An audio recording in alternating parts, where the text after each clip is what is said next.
Hey everybody, I'm going to be showing you today how to extend wicks. I got a call from somebody who follows me on YouTube. He found my social media and he was wondering if it was possible to extend his existing wicks. And instead of trying to explain it over the phone, I figured I would explain here in a video. So you'll need a latch hook and some extension hair, and it can be human hair or just whatever you prefer. I do highly recommend human hair, especially if you plan on coloring it one day.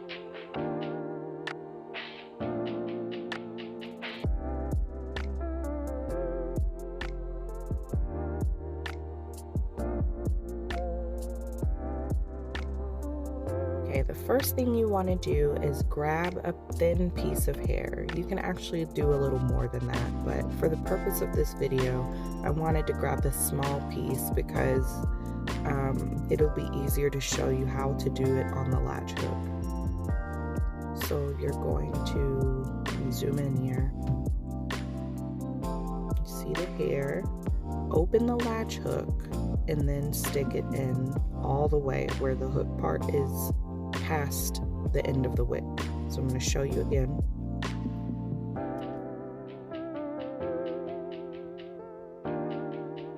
Okay, did you guys see that? So once the entire hook has passed through to the other side, you'll lay the piece of hair on the inside of the hook, then close it, and then pull it partially back through. Don't pull it all the way, because once you get about halfway out, you'll hold on to that hair on the other side and you'll gently pull with your fingers the rest of the hair through.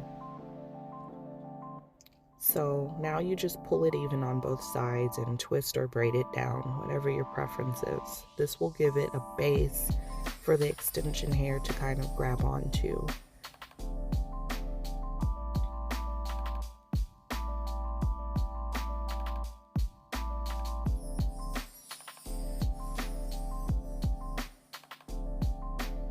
As far as extension hair goes, I grab a good chunk of hair. I just make sure that it's at least double the amount of the lock size, if that makes sense. You can always add more hair if need be, but that's the amount I start with. And that's because the hair will condense as you crochet it. It'll get tighter and tighter and smaller. So you want it to be even in size all the way down. So what you want to do is start by sectioning off a piece of that hair and just laying it like maybe an inch past the end of your wick. You want to do, you want to kind of feather the end. You'll see me do it here in a second, but you don't want just a whole lot of hair laying on your natural wick. You want a thin piece to cover it up, and then save the bulk of that hair for the extension part hanging down, if that makes sense. So watch what I do here. I tore off another section and I'm just kind of stretching it out at the end, and I laid it across on the other side, kind of sandwiched the wick inside of that extension hair. I put one piece on the left, one piece on the right, and I'm just attaching it at the base right now because you're going to go in and form the wick after this. You just want to make sure it's connected fully to your existing hair, and then you won't have any problems with slipping when you wash, or you know, if over time as they get older they won't begin to separate from your hair. because you've established a firm base. You've braided it down, and now you're just packing in that hair on top of it.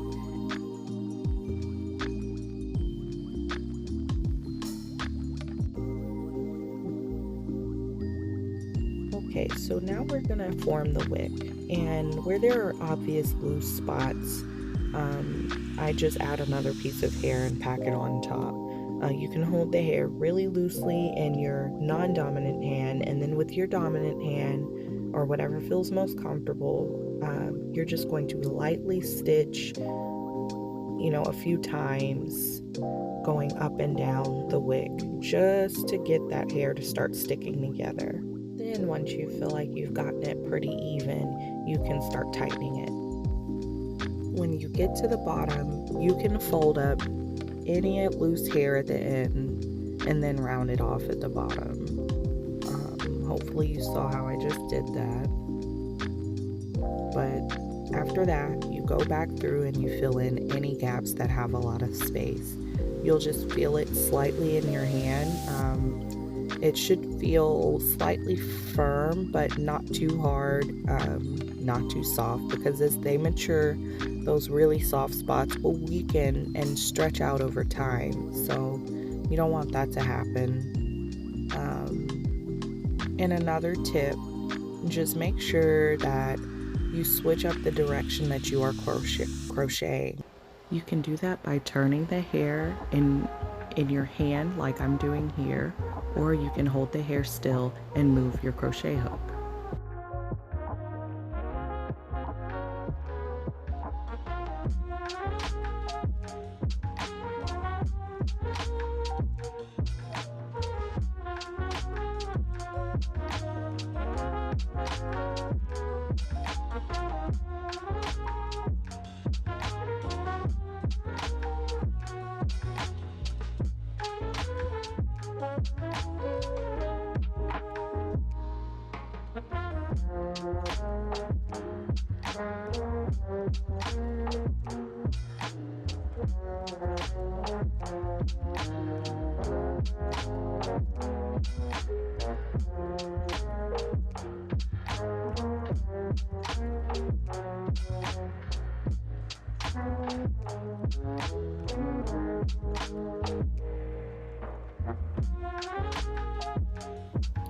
Once you've gotten the hair secured onto the base of your wick, you can even wrap the hair very loosely when adding more for volume.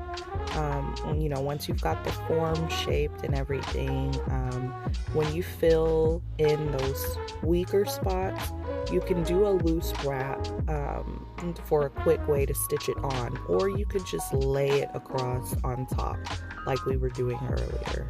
But the loose wrap is a good way to just kind of make sure it goes all the way around. So this is what that looks like.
Here's the final look. It is all even in size, and you're about to see the color difference that I was talking about.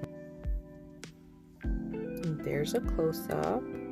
As you can see, there's no lumps, no bumps. It is all smooth, and I hope that this helps. Please reach out if you have any questions. Thank you for watching.